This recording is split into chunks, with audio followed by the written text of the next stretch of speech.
49 అంటే సంతానం, 49 అంటే సంతోషం. 50% of on IVF. Welcome to అందమైన జీవితం. నమస్తే డాక్టర్ గారు. నమస్తే అమ్మ. డాక్టర్ గారు, అందమైన జీవితం ఈ కాన్సెప్ట్తో నేను ప్రతి వీకు మీకు చెప్తూనే ఉన్నాను. ప్రతి వీడియో ముందు కూడా చాలామంది మెయిల్స్ చేస్తున్నారు వాళ్ళ సమస్యల్ని. మనం సూటిగా సుత్తి లేకుండా ఒక సమాధానాన్ని, ఒక సొల్యూషన్ అనేది సూచిస్తూ ఉన్నాము. చాలా మెయిల్స్ వచ్చేస్తూ ఉన్నాయండి. డైరెక్ట్ మనం మెయిల్లోకి వెళ్ళిపోదాం. కళ్యాణ్ గారు, నేను బ్రీఫ్గా చదివానండి. మహేష్ మహబూబ్ నగర్ నుంచి తను ఒక అమ్మాయిని ప్రేమించి పెళ్లి చేసుకున్నాడు. పెళ్ళి అయిపోయిన రెండో రోజే తను వినకూడని ఒక వార్తను విన్నాడు. సో ఆ జర్నీని నేను కంటిన్యూ చేయాలా, బ్రేక్ చేసేయాలా, ఇది అతని సమస్య. అసలు అతని మెయిల్ చూస్తే మీకు నేను ఎపిసోడ్ అయిపోయినాక మీకు ఫార్వర్డ్ చేస్తాను. ఎంత బ్రీఫ్గా రాశాడంటే ప్రతి విషయాన్ని ఒక్క అక్షరం కూడా పొల్లుపోకుండా చాలా బాగా పెట్టాడండి మెయిల్లో. మరి మాట్లాడదామా? ఒక్కసారి నెంబర్ ఇచ్చాడండి.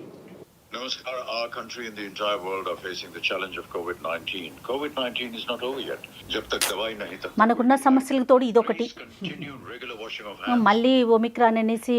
హలో హలో, మహేష్ గారండి, అవునండి, మహేష్ ని మాట్లాడుతున్నాను. నేను సుమన్ టీవీ అందమైన జీవితం నుంచి కాల్ చేస్తున్నానండి. చెప్పండి చెప్పండి. మహేష్ గారు, నాతో పాటుగా డాక్టర్ కళ్యాణ్ చక్రవర్తి గారు కూడా ఉన్నారు, సైక్రాటిస్ట్. మీ ప్రాబ్లమ్ని కొంచెం స్ట్రైట్గా డాక్టర్ గారికి చెప్పే ప్రయత్నం చేయండి. డాక్టర్ గారికి కాల్ ఇస్తున్నాను. చెప్పండి మహేష్, ప్లీజ్. సార్ ఏం లేదు, ఒక అమ్మాయిని పెళ్లి చేసుకున్నాను నేను. 1 month అవుతుంది సార్. నీ ఏజ్ ఏంటి మహేష్? మీరు ఎక్కడి నుంచి మాట్లాడుతున్నారు? నా పేరు మహేష్ సార్. నేను మహబూబ్ నగర్ నుంచి కాల్ చేస్తున్నాను. వయసు ఎంత నాన్న? 24 సార్. 24. Okay, good. చెప్పు నాన్న. రీసెంట్ గా నేను ఒక అమ్మాయిని మ్యారేజ్ చేసుకున్నాను. ఓకే. ఇప్పుడు తనతో లైఫ్ లాంగ్ కంటిన్యూ అవ్వాలని చెప్పేసి అన్నట్టుగా నాకు ఇప్పుడు లేదు. ఎందుకంటే తన గురించి కొన్ని విషయాలు తెలిసాయి నాకు. తను ఇదివరకే చాలా మంది బాయ్ ఫ్రెండ్స్ ని మెయింటైన్ చేయడం కానీ అలాంటి విషయాలన్నీ నాకు కరెక్ట్ 2 weeks అయిందండి తెలిసి. 10 days అవుతుంది. ఇప్పుడు నేను ఫర్దర్ గా తనతో ప్రొసీడ్ అవ్వాలా లేదా అన్నట్టుగా నాకు అర్థం కావట్లేదు సార్. ఒకసారి మీరేం చేస్తుంటారు మహేష్? నేను ఇంజనీరింగ్ అయిందండి, జాబ్ కోసం చూస్తున్నాను. ఓకే, అంటే జాబ్ కానీ ఏమీ లేకుండానే మ్యారేజ్ చేసేసుకున్నారు. ఎస్, అవునండి. ఓకే. తనేం చేస్తుంది? తను ఇప్పుడు చిన్న జాబ్ చేస్తుందండి ఇక్కడ. ఓకే. సిటీలో చేస్తుంది, హైదరాబాద్ లో చేస్తుంది. ప్రెసెంట్ ఇద్దరు కలిసే ఉన్నారా? లేదండి, అంటే మేము ఇంకా పెళ్లి చేసుకున్నట్టు ఇంకా ఎవరికి తెలియదు. ఓకే. చాలా జీవితానికి సంబంధించినటువంటి చాలా ముఖ్యమైనటువంటి అంశాన్ని మీరు చాలా ఈజీగా చెప్తున్నారేమో అని అనిపిస్తుంది. ఐఎమ్ సారీ, కానీ మీ ఏజ్ 24 అన్నారు కదా? అవును సార్. 24 years పెళ్లి చేసుకోవటం, పెళ్లి అయిన తర్వాత కొన్ని విషయాలు తెలియటం, విషయాలు తెలిసిన తర్వాత ఇంక ఉండాలనుకోకపోవటం, అంటే అంతా కట్టి కొట్టి తెచ్చే అన్నట్టుంది. అంటే ఫస్ట్ ఆఫ్ ఆల్, అంటే నేను నిన్ను విక్రిస్తున్నట్టు ఇంకో విధంగా కాదు Mahesh. Is this infatuation or true love? Attraction అయితే కాదు సార్, డెఫినెట్ గా. ఎందుకంటే మేము 3 years నుంచి లవ్ చేసుకుంటున్నాం. ఇంజనీరింగ్ ఫస్ట్ ఇయర్ ఎండింగ్ లో ఉన్నప్పుడు నేను తనకు ప్రపోజ్ చేశాను. రైట్. తను కూడా యాక్సెప్ట్ ఈజీగా తొందరగా చేసేసింది అనమాట. ఎలాంటి నో అనేది, అలాంటి టైం తీసుకోవడం కానీ అలాంటివి ఏమీ చేయలేదు అనమాట. తను వెంటనే ఓకే చెప్పేసింది. తను అప్పుడు నన్ను మధ్యలో మీట్ అవ్వడం కానీ, ఏదో ఒక పార్టీస్ కి ఫంక్షన్స్ కి వెళ్ళినప్పుడు కానీ, తను నన్ను మీట్ అవ్వడం కానీ, ఫ్రెండ్స్ తో గ్యాదర్ అయినప్పుడు కానీ తను నన్ను కలిసేది. సో క్లోజ్ గా మూవ్ అయ్యేది అనమాట నాతో. సో నేను అలా తనకి ప్రపోజ్ చేశాను. తను ఓకే అనేసింది. 3 years మేము కంటిన్యూగా మంచిగానే ఉన్నాము.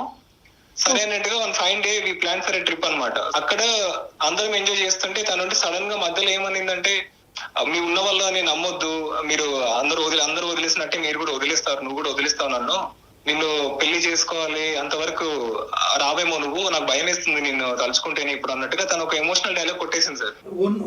ఉన్నతమైనటువంటి స్థానంలో అంటే విద్యాభ్యాసంలోనా, ఉద్యోగరీత్యా, లేదా డబ్బు పరంగా ఎలాగ మీరు ఉన్నతమైనటువంటి స్థితిలో ఉన్నారు? అంటే financially we were well settled sir. Oh I see. Okay. So మా డాడీ ఇండస్ట్రియలిస్ట్ యాక్చువల్ గా. రైట్ నాన్న. ఓకే. సో తనకు మంచి పలుకుబడి అలా ఉన్నాయి అనమాట.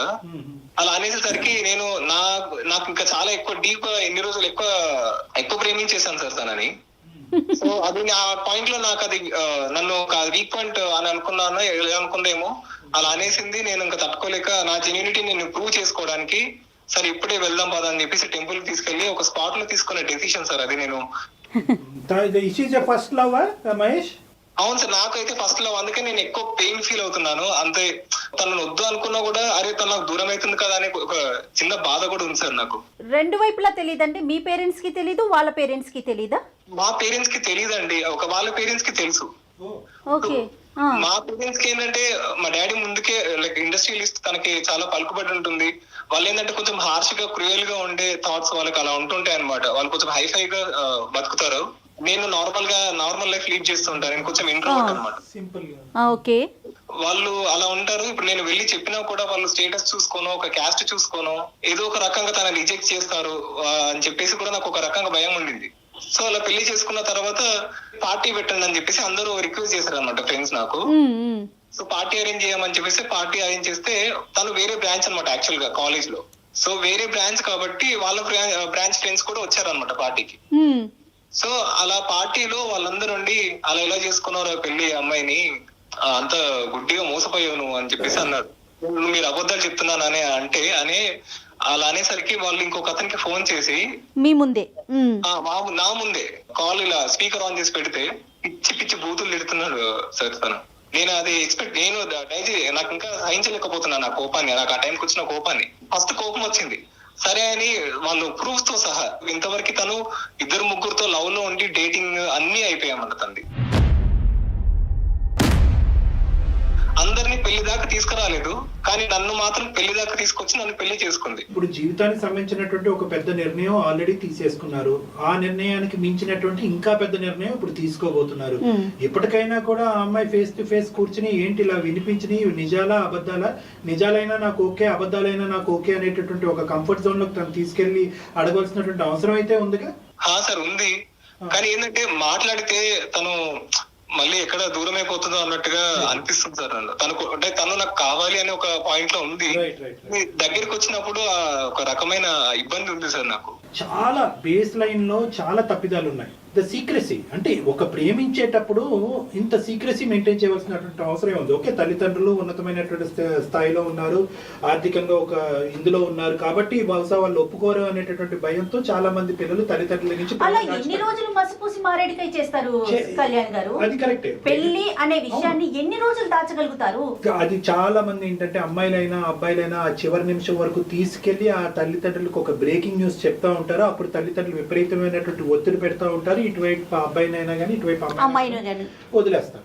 సో ఇప్పుడు నేను చెప్పేది ఏంటంటే మహేష్, కొన్ని కీలకమైనటువంటి తప్పిదాలు ఉన్నాయి ఇక్కడ. ఒకటి, ఒక ప్రేమించేటప్పుడు ఇంత సీక్రెసీ మెయింటైన్ చేయవలసినటువంటి అవసరం లేదు. ఇక్కడ ఏంటంటే మీ తల్లిదండ్రులను సీక్రెట్ గా మెయింటైన్ చేశారు, ఎంత కాదనుకున్నప్పుడు మీ స్నేహితుల దగ్గర నుంచి కూడా మీరు సీక్రెసీ మెయింటైన్ చేశారు. కాబట్టి ఈ తర్వాత పార్టీలో పరిచయం అయినటువంటి వాళ్ళందరూ కూడా అమ్మాయి ఇలాంటిదిరా అలాంటిదిరా అని చెప్పారు.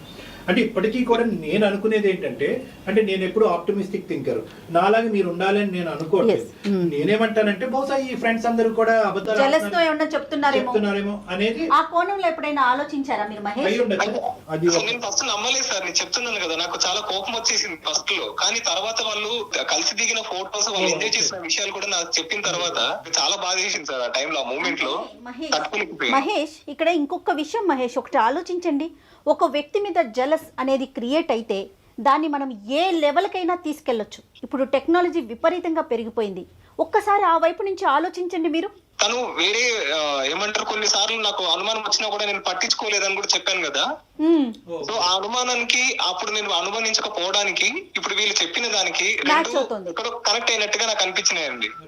సో తన ఫ్రీక్వెంట్ గా మళ్ళీ చేయడం అనేది నాకు అక్కడ కనెక్ట్ అయిపోయింది అనమాట. నేను అక్కడ బలంగా నమ్మాలి అన్నట్టుగా అయిపోయింది. సింపుల్ గా చెప్పాలి అంటే కనుక ఒక ఉడికెత్తేటటువంటి రక్తం అంటారు, ఏదో అంటారు చూడండి, ఆ ఎనర్జీ మీలో కనిపించింది. అంటే ఆ ఇంపల్సివిటీ కనిపించింది, ఆ తొందరపాటుతనం కనిపించింది. ఓకే, దీని అంతటికీ కారణం నా ప్రేమ చాలా స్వచ్ఛమైంది, బలమైంది, 3 సంవత్సరాల పాటు నేను ఇంకో ప్రేమ అనేటువంటి నా జీవితంలో లేదు, this is the first and only love గా మీరు ముందుకెళ్ళటం అనేది మేము అందరూ అప్రిషియేట్ చేసినా కూడా మాకు ఇప్పుడు ఏమనిపిస్తుంది అంటే బహుశా ఈ ప్రేమ అనేటటువంటిది కొంతవరకు కొన్ని అంశాలని తీసి పక్కన పెట్టేసి మీరు కళ్ళు మూసుకుని బ్లైండ్ గా ముందుకెళ్లి పెళ్లి వరకు వెళ్ళిపోయినట్టుగా అనిపిస్తుంది మహేష్. బ్లైండ్ గా వెళ్ళడం అనేది కాదు కదా సార్, ఎందుకంటే 3 years నుంచి నేను ఎంత లవ్ చేశానో తనకు తెలుసు. తను నాకు అంత లవ్ చూపించింది కూడా. తను ఇప్పుడు అది నిజం కాదు అంటే అలా జరిగింది. మరి నా దగ్గర వచ్చేసరికి తను ఎలాంటి వర్క్ ఇంకా ఎవరిని కలవట్లేదు, ఏమీ చేయట్లేదు. నాకు ఒక డైలమాలో ఉండిపోతున్నాను. మరి నా దగ్గర నిజంగానే అనిపించిందా? మహేష్, ఇక్కడ two very important questions that will decide your life. మీ జీవిత ప్రయాణాన్ని డిసైడ్ చేసే రెండు ముఖ్యమైనటువంటి అంశాలు. ఒకటి, 3 సంవత్సరాల పాటు స్వచ్ఛంగా నేను ప్రేమించాను కాబట్టి బహుశా నాకు సంబంధించినటువంటి ఈ వ్యక్తి యొక్క గతం గురించి నాకు అనవసరం. బహుశా గతంలో ఇన్ఫాక్చుయేషన్స్ అయి ఉండొచ్చు, అట్రాక్షన్స్ అయి ఉండొచ్చు, ప్రేమ అయి ఉండొచ్చు, ప్రేమలో ఈ అమ్మాయి తప్పు వల్ల బయటకు వచ్చి ఉండొచ్చు, లేదంటే అవతల వ్యక్తి యొక్క తప్పు వల్ల బయటకు వచ్చి ఉండొచ్చు, లేదంటే ఇద్దరు మ్యాచ్ అవ్వకపోవటం వల్ల విడిపోయి అయి ఉండొచ్చు. కానీ మీతో పాటు జీవితాంతం ఈ అమ్మాయి ప్రయాణం చేయడానికి నిర్ణయించుకున్న తర్వాతే ముందుకొచ్చింది అని అనుకునే ఆలోచనతో ప్రేమించినందుకు ఈ అమ్మాయితో గతాన్ని పక్కన పెట్టి ముందుకెళ్ళటం అన్నది ఒక అంశం. రెండోది ఏంటంటే ముందు తెలియవలసినటువంటి అంశాలు తర్వాత తెలిసినాయి కాబట్టి ఇప్పటికైనా కూడా ఏం మించిపోలేదు. నా తల్లిదండ్రులకి చెప్తాను, లేదంటే నాకు తెలిసిన అందరికీ చెప్తాను. ఆ అమ్మాయికి వెళ్ళి నేను ఎక్స్ప్లెయిన్ చేస్తాను ఎందుకు ఈ ప్రేమ అనేటటువంటిది, ఈ పెళ్లి అనేటువంటిది వర్కౌట్ అవుదాం అని చెప్పి విడిపోవటం, దూరం అవటం. ఈ రెండిట్లో నీకు ఏది ఎక్కువ లైట్ కనిపిస్తుంది, ఏది ఎక్కువ ఒక క్లారిటీ వస్తుంది మీకు? సార్ క్లారిటీ కన్నా ఇప్పుడు నేను మీరు చెప్పినట్టు ఆ సెకండ్ది మీ పేరెంట్స్ కి చెప్తే అంత నార్మల్ గా ఉంటుంది, అంతే కానీ తనని మర్చిపోవాలనుకుంటున్నా. కానీ ఏంటంటే చాలా డెలికేట్ గా చూసుకున్నాను సార్ నేను తనని, అంత సున్నితంగా అంత సెన్సిటివ్ గా చూసుకున్న తనని. నాకు ఇంట్రోవర్ట్ అంటే మీకు తెలుసు కదా సార్, నేను అసలు ఎవరితో మాట్లాడితే ఇంటాక్ట్ అవ్వకపోయేవాడిని. అంత సైలెంట్ గా ఉండే వాళ్ళు ఒకరిని ఇష్టపడ్డారంటే మొత్తం ఫోకస్ అంతా వాళ్ళ మీద ఉంటుంది. సరే బయటకు వెళ్ళి కొంచెం జల్సాలు చేద్దాం, టైం పాస్ చేద్దాం, అలా కూడా కాదు సార్. నేను బాగా ప్రేమ ఉన్న చోట అనుమానం కూడా ఉంటది, ఇది జాగ్రత్తగా గుర్తుపెట్టుకోండి. మీకు ప్రేమ ఎంత ఎక్కువ ఉందో ఇప్పుడు ఈ సంఘటనలు తెలిసిన తర్వాత అనుమానం అన్నది కూడా వస్తుంది. నా అనేటటువంటి మనిషి ఎప్పుడు కరెక్ట్గా ఉండాలి, ఫ్రెష్గా ఉండాలి, ఒరిజినల్గా ఉండాలి అనేటటువంటి అభిప్రాయం ప్రతి ప్రేమించేటటువంటి వ్యక్తికి వస్తుంది. బహుశా ఈ అంశాలన్నీ నీకు తెలియకుండా ఎప్పుడో జీవితంలో ఎక్కడో తెలుసుంటే కనుక అప్పుడు నువ్వు ఏం నిర్ణయం తీసుకునేవాడు అనేది వేరే విషయం. కానీ ప్రేమించుకునేటటువంటి కొత్తలో బాండింగ్ అనేటటువంటిది చాలా బాగుంటుంది. తర్వాత జీవితం కొంతకాలం ముందుకు వెళ్ళిన తర్వాత ఏదో ఒక ప్రశ్నకి సమాధానం కనుక్కోవాలి అనేటటువంటి ఆలోచనతో ప్రశ్న మీద ప్రశ్న రావడంతో అది అనుమానం కింద మారుతూ ఉంటుంది. ఆ అమ్మాయి ఇది అనుమానం అంటది, మీరు ఇది ప్రేమ అంటూ ఉంటారు. సో మీ ఇద్దరి మధ్యన ఒక సంఘర్షణ ఏర్పడేటటువంటి దానికి ఒక అవకాశం ఉంటుంది. ఈ ప్రేమ అనేటటువంటిది అనుమానం అనేటటువంటి సబ్జెక్ట్ కానీ, ఈ అమ్మాయికి సంబంధించినటువంటి గతం అనేటటువంటి సబ్జెక్ట్ని కానీ కంప్లీట్గా కప్పిపుచ్చేటటువంటి పరిస్థితి ఉంటే ఖచ్చితంగా మీరు ముందుకెళ్ళటం మంచిది. ఒకప్పుడు లేదు సార్, ఒక పక్క నుంచి ప్రేమను కాపాడుకోవాలి, ఈ పెళ్లిని కాపాడుకోవాలనే ఆలోచన ఒక పక్క నుంచి, ఇంకొక పక్క నుంచి ఎందుకు ఇలా అయింది, ఈ అమ్మాయి నన్ను ఎందుకు ఇలా చేసింది, రానున్న రోజుల్లో ఇలాగే చేయకుండా ఉంటుందా, అందరూ ఎంతో మంది మగవాళ్ళతో ఆడుకునేటటువంటి ఈ అమ్మాయి నాతో కూడా ఆడుకుంటుందా అనేటటువంటి ప్రశ్నలతో ఉంటే కనుక నేను ఆప్షన్ ఏలో చెప్పినటువంటి ప్రయాణం చాలా కష్టం అవుతుంది. నీకే కాదు, ఆ అమ్మాయికి కూడా చాలా కష్టం అవుతుంది. రెండు పడవల మీద కాళ్ళు వేయటం చాలా కష్టం మహేష్. మీరు చాలా క్లియర్ గా ఆలోచించుకోండి. మీ వైపు అంటే మీరు మీకు పాజిటివ్ గా మీ వైపు ఉన్న విషయాల్ని మాత్రమే చెప్తున్నారు. ఇంకొక కోణంలో కూడా ఆలోచించండి. మీకు ఉద్యోగం లేదు, మీ పేరెంట్స్ కి తెలీదు, ఆ అమ్మాయి పేరెంట్స్ కి తెలీదు, ఎవరికి చెప్పకుండా ప్రేమించుకున్నారు, పెళ్లి కూడా చేసుకున్నారు, విడిపోతాం అంటున్నారు. ఏంటండి పెళ్ళంటే? కాదు మహేష్, పెళ్ళంటే ఏంటి? మన ఇష్టమేనా? మనం చేసుకోవటం, మనకు నచ్చకపోతే 2వ రోజు 3వ రోజు 10వ రోజు విడిపోవటమేనా? ఇంకా సమస్యకి పరిష్కారాలు లేవా? ఇంకా పెళ్ళిళ్ళు ఎందుకు? మీ ఇష్టానికి మీరు చేసేసుకోవటం, మీ ఇష్టానికి మీకు సమస్యలు క్రియేట్ అవటం, మీ ఇష్టానికి మీరు విడిపోవటం. నాకు ఉండాలని లేదు, ఖరాఖండిగా చెప్తున్నారు మీరు, ఆలోచన అంటూ లేకుండా. రెండో వైపు ఆలోచించరా మీరు? ఉండాలని ఉందా, విడిపోవాలని ఉందా మహేష్? వదిలి ఉండలేకపోతున్నా అనేది బాధ ఎక్కువ ఉంది. తను సరే తను అదే చేసింది, అలా విషయం యాక్సెప్ట్ చేయాలా వద్దా అనేది నాకు ఇంకా అర్థం కాదు. అసలు రెండో తనే చెప్తున్నారు కదా డాక్టర్ గారు. మీరు అన్నట్టుగా నేను మా పేరెంట్స్ కి మొత్తం క్లియర్ గా విషయాన్ని అంతా క్లియర్ గా చెప్పేస్తే నెక్స్ట్ మూమెంట్ ఈ విషయం తెలిసిన నెక్స్ట్ మూమెంటే తను నాకు కళ్ళ ముందు కనిపించకుండా చేసేస్తాడు. ఆ రిస్క్ ఎప్పటికీ ఉంది మహేష్. ఆ రిస్క్ అది నీ ప్రేమ గొప్పది అని నువ్వు భావిస్తే కనుక ప్రపంచాన్ని అంతా ఎదిరిది నువ్వు ఆ ప్రేమను కాపాడుకునేటటువంటి సత్తా నీ లోపల ఉండాలి. మీ ఫాదర్ యొక్క మెంటాలిటీ కెపాసిటీ అనేది మీకు మొదటి నుంచి తెలుసు కాబట్టి ఈ అబ్జెక్షన్ ఈ రోజన్నా రావచ్చు, పెళ్ళైన 10 సంవత్సరాల కన్నా రావచ్చు. సీక్రెట్ గా దాయటం అన్నది ఇక్కడ సొల్యూషన్ కాదు. నెంబర్ 1. నెంబర్ 2, నేనేమంటున్నానంటే ఈ ముసుగులో గుద్దులాట ఇంకొద్దు నాన్న. ఆ అమ్మాయి అనుమానం అనుకుంటుందా, లేదంటే నీ యొక్క వ్యక్తిత్వం అనుకుంటుందా, ఇవన్నీ పక్కన పెట్టి SIT in front of her, talk with all the evidence that you have. అంటే నీ దగ్గర ఉండేటటువంటి ఆధారాలన్నీ బట్టి నిన్ను అనుమానిస్తున్నట్టుగా కాదు, నీ గతం గురించి నేను కొంతవరకు తెలుసుకోవాలని అనుకుంటున్నాను, నువ్వు మారేవా లేదా అనేటువంటిది అర్థం చేసుకోవాలని అనుకుంటున్నాను. మోస్ట్ ఇంపార్టెంట్లీ నేను ఇది నిన్ను అనుమానించడం కాదు, నీ గతంలో ఈ సంఘటనలు జరగడానికి ముఖ్య కారణం ఏంటి అన్నది తెలుసుకునేటువంటి మన ప్రయాణం మొదలయ్యే ముందు I want to know these facts అని చెప్పి ఆ అమ్మాయితో ఓపెన్ గా డిస్కషన్ చేయకుండా నువ్వు ఎటువంటి నిర్ణయం తీసుకోలేవు. ఖచ్చితంగా మాట్లాడాల్సిందే. మీ యొక్క ఇందాకటి నుంచి 3-4 సార్లు అన్నారు నేను ఇంట్రోవర్ట్ అని చెప్పి. ఇంట్రోవర్ట్ అంటే ఏంటంటే ప్రేక్షకుల గురించి తక్కువగా మాట్లాడి భావం అనేటటువంటిది వ్యక్తపరచడానికి సిగ్గుపడి ఇటువంటి సోషల్ గా షైగా ఉండేటటువంటి వాళ్ళని ఇంట్రోవర్ట్ అంటారు. ఈ ఇంట్రోవర్ట్నెస్ అనేది మిగతా సందర్భాల్లో పని చేసినా పని చేయకపోయినా ఈ సందర్భంలో మాత్రం అస్సలు పని చేయదు. అదేమి మనం స్పెషల్ క్వాలిఫికేషన్ గా భావించాల్సిన అవసరం లేదు. మీరు మనసు విప్పి మాట్లాడాలి, ఆలోచనతో మాట్లాడాలి. ఎందుకంటే మీరు ఇప్పటి వరకు చేసినటువంటి తొందరపాటుతనం అనేటటువంటి చర్యలు ఈ రోజు మీరు మాట్లాడకపోవటం వల్ల మీకు అమ్మాయికి సమస్యాత్మకంగా జీవితం అంతా కూడా నరకయాతనం అనుభవించేటటువంటి పరిస్థితికి రాకుండా ఉండాలంటే ఫస్ట్ మీరు మాట్లాడాలి. ఆ అమ్మాయితో మాట్లాడాలి. మీ ఫ్రెండ్స్ చెప్పింది ఒరిజినల్ స్టోరీ అన్నది కాదు, నమ్ముతున్నా కూడా కొంతవరకు నమ్మకుండా ఉండేటటువంటి పరిస్థితి కూడా ఉంది. అంటే రెండు వైపులా ఆలోచించాలి కదా మహేష్. మీరు ఒకవైపు మీ ఫ్రెండ్స్ చెప్పిందో ఫొటోసో ఇవన్నీ మీరు చూసుండొచ్చు, కానీ తనతో జీవితం కొనసాగించాలి, తన మీద మీకు ప్రేమ అపారంగా ఉంది కాబట్టి ఖచ్చితంగా ఆ అమ్మాయితో మీరు మాట్లాడే ప్రయత్నం అయితే 200% చేయాలి.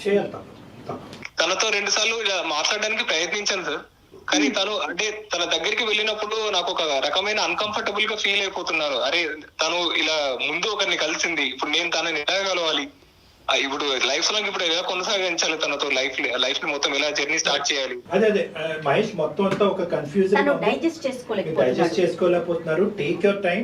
మీరు ఆ అమ్మాయితో చెప్పండి, మీరు ఆ అమ్మాయితో మాట్లాడటానికి కొంత టైం కావాలి అని అడగండి. ఈ ఇష్యూని టోటల్ గా డైజెస్ట్ చేసుకోండి. ఎందుకంటే ఆ అమ్మాయితో ఈ ఇష్యూని మాట్లాడకుండా, ఆ అమ్మాయి చెప్పేటటువంటి వర్జన్ వినకుండా మీరు జీవితానికి సంబంధించినటువంటి ఒక నిర్ణయం తీసుకోవటం అనేది జరగదు. బహుశా ఆ అమ్మాయి చెప్పిన తర్వాత ఇప్పటి వరకు మీరు వినేటటువంటి ఈ కథలన్నింటిలో అసలైనటువంటి నిజం ఏంటి అన్నది బయట కన్విన్స్ అవుతారేమో. ఏమో మనకు తెలియదు. అంటే బేసిక్లీ మీరే కన్విన్స్ అవ్వచ్చు, లేదంటే కనుక క్లియర్ కట్ గా ఇది మోసం అని అయినా మీకు అర్థం అవ్వచ్చు. మోసం అని ఇక్కడ నేను తనని కూర్చోబెట్టి మాట్లాడినా కూడా తను నా బ్యాక్గ్రౌండ్ చూసి ఇష్టపడి అలాంటి కేసెస్ లో తను ఇప్పుడు కూడా అబద్ధం చెప్పి ఇంకా దాన్ని ముందరికి తీసుకెళ్లదన్న నమ్మకం ఏంటి సార్? కాదు మహేష్, నీ బ్యాక్గ్రౌండ్ గురించి నీకు ఇప్పుడు గుర్తొచ్చిందా? అంటే మొదటి నుంచి ఈ అమ్మాయి ప్రేమ కథల ప్రధానమైనటువంటి కారణం మీ బ్యాక్గ్రౌండ్ అన్నది ఇప్పటి వరకు అనిపించలేదా మీకు? అదే ప్రధాన సమస్య అవుతుందని మీరు గుర్తించలేకపోయారా? 3 సంవత్సరాల నుంచి లవ్ చేశానంటున్నారు, తల్లిదండ్రులకు తెలియకుండా పెళ్లి చేసేసుకున్నారు. అప్పుడు గుర్తు రాలేదా మీకు బ్యాక్గ్రౌండ్? అసలు పెళ్లి అనే విషయం తెలియకుండా ఉంటుంది అనుకున్నారా? అక్కడ అలాంటి థాటే రాకుండా తను చాలా మంచిగా వచ్చేసింది సార్. అంటే ఎప్పుడైనా అక్కడ నాకు డబ్బులు అవసరం పడ్డా కూడా సమయానికి నా దగ్గర డబ్బులు లేకున్నా కూడా తన చేతి కూడా తనే తీసి పెట్టేది అనమాట. సో నాకు అక్కడ అనిపించేది సరే తనకు ఫినాన్షియల్ గా తనకు అవసరం లేదేమో, అంటే నా నుంచి అది ఎక్స్పెక్ట్ చేయట్లేదేమో అన్నట్టుగా నాకు ఆ పాయింట్ లో ఒకసారి అనిపించింది సార్. ఈ ఇన్ఫర్మేషన్ ఏదైతే నీ ఫ్రెండ్స్ దగ్గర నుంచి ఇవన్నీ రాకుండా ఉంటే కనుక అసలు మీరు ఈ రోజు మాకు ఫోను చేసి ఉండేవారు కాదు, ఈ చుక్కలు ఇలా కలిపి ఉండేవారు కాదు. ఇప్పుడు ఏంటంటే మీరు చుక్కలు కలుపుతున్నారు మొత్తం అంతా కూడా. ఏంటంటే అప్పుడు ఇలా అంది, అప్పుడు డబ్బులు ఖర్చు పెట్టింది కాబట్టి నా బ్యాక్గ్రౌండ్ అన్నది. ఇప్పుడు ఇవన్నీ ఈ విశ్లేషణ అంతా కూడా మీ ఫ్రెండ్స్ చెప్పినా చెప్పకపోయినా మీరు తీసుకునేటటువంటి జాగ్రత్తలు మీ జీవితానికి సంబంధించినటువంటి మీ భాగస్వామి మీ బ్యాక్గ్రౌండ్ చూసి ముందుకు వస్తుందా, లేదంటే మిమ్మల్ని ప్రేమించి ముందుకు వస్తుందా అనేది మీరు ముందే చేసుకోవాల్సినటువంటి అవసరం. సరే ఎనీవే, ఇప్పుడు మీరేమంటున్నారంటే ఇప్పుడు వెళ్ళి మా అమ్మాయిని ఎప్పుడో చైనా కూడా అబద్ధం ఆడి మళ్ళీ మోసం ఇంకో రెండోసారి మోసం చేస్తాదేమో అంటే కనుక know that is not going to happen. ఎందుకు నేను అంటున్నానంటే కనుక this is your second approach. ఇంతకు ముందు ఏంటంటే ఈ ఇన్ఫర్మేషన్ అనేటటువంటిది బ్యాక్గ్రౌండ్ తెలియకుండా ఉన్నటువంటి పరిస్థితి. ఇప్పుడు ఇన్ఫర్మేషన్ తెలిసిన తర్వాత మీరు అడిగే ప్రశ్నకి అని మీరు వినేటటువంటి సమాధానం కానీ ఆచితూచి మీరు అడిగేయడానికి ఒక అవకాశం ఉంటుంది. ఎందుకంటే కనుక ఇంతకు ముందు ఆ అమ్మాయి మాట్లాడినటువంటి తీరు పద్ధతి, ఇప్పుడు మీరు సూటుగా అడిగేటటువంటి ప్రశ్నలకి ఆ అమ్మాయి తీరు పద్ధతికి చాలా డిఫరెన్స్ ఉంటుంది. అన్లెస్ అండ్ అంటిల్ ఆ అమ్మాయి చాలా మ్యానిపులేటివ్, చాలా ఈ మాట అనొచ్చు అనకూడదు, కిలాడి అంటే ఇలా మోసపూరితంగా మ్యానిపులేట్ చేస్తూ పక్కదో పట్టిస్తూ కన్నింగ్గా చాలా మంది మగాల్ని మోసం చేసే వ్యక్తిత్వం ఉంటే కనుక బహుశా ఈసారి కూడా మళ్ళీ మీ కళ్ళకు గంతలు కట్టి మళ్ళీ ముందుకెళ్ళేటటువంటి అవకాశం. ఒకప్పుడు మీకు పదే అనుమానం వస్తే, నా మాట జాగ్రత్తగా వినండి మహేష్, ఒకప్పుడు మీరు పదే అనుమానం కలుగుతూ ఉంటే మీ మనసులో నిద్ర లేనటువంటి రాత్రులు ఉంటే కనుక ఈ అమ్మాయి ఎందుకు ఇలా చేసింది అని హాంటింగ్ ఉంటే కనుక దానికంటే పెద్ద ప్రశ్న ఏంటి, రానున్న రోజుల్లో కూడా ఈ అమ్మాయి వ్యక్తిత్వం మారకుండా ఇలాగే కంటిన్యూ అవుతుంది అనే బలమైన ఆలోచన మీకు కలిగితే కనుక please it is never too late. మీ అమ్మాయికి చెప్పండి, పెద్దలకి చెప్పండి, Yes. పెళ్లి జరిగినటువంటి పరిస్థితులు చెప్పండి. అందరూ కూడా ఒక సానుకూలమైనటువంటి వాతావరణంలో దూరం అవడానికే ప్రయత్నం చేయండి. My simple message for you is only one thing. అనుమానం ఉండే చోట ప్రేమ ఉండదు, ప్రేమ ఉన్న చోట అనుమానం ఉండకూడదు. సో కాబట్టి ఈ రెండు ఒకే పడవలో ప్రయాణం చేయడం కష్టం. కాబట్టి ఇప్పటికైనా మీరు ఓపెన్ హార్టెడ్ గా అమ్మాయితో మాట్లాడి, ఒకప్పుడు ఆ అమ్మాయి మళ్ళీ మ్యానిపులేట్ చేస్తుందని మీకు అనిపిస్తే దయచేసి ఇప్పటికైనా మా నాన్న కొడతాడు, మా అమ్మ తిడతాది అనేది కాకుండా మీ పేరెంట్స్ని ఇన్వాల్వ్ చేయండి. ఎందుకంటే వాళ్ళ పెద్దలు ఇప్పటికే వాళ్ళు కప్పిపుచ్చి ప్రేమించి పెళ్లి చేసుకున్నారు, తప్పు చేశారు. ఇప్పటికైనా వాళ్ళని ఇన్వాల్వ్ చేసి అసలు ఏం జరిగింది అనేటటువంటి వాస్తవాలకు వాడు విడమర్చి చెప్పండి. అంటే వాళ్ళు తీసుకునే క్రూయల్ డెసిషన్స్ ఇట్లా ఉంటే మళ్ళీ నేను ఇక్కడ సఫర్ అవ్వాల్సి వస్తుందో తను ఎందుకు బాధపడాలి, మళ్ళీ వాళ్ళ పేరెంట్స్ కూడా బాధపడతారు కదా అన్న ఉద్దేశంలో నేను వాళ్ళకి చెప్పకుండా ఆగిపోయాను సార్ ఇంట్లో వాళ్ళకి.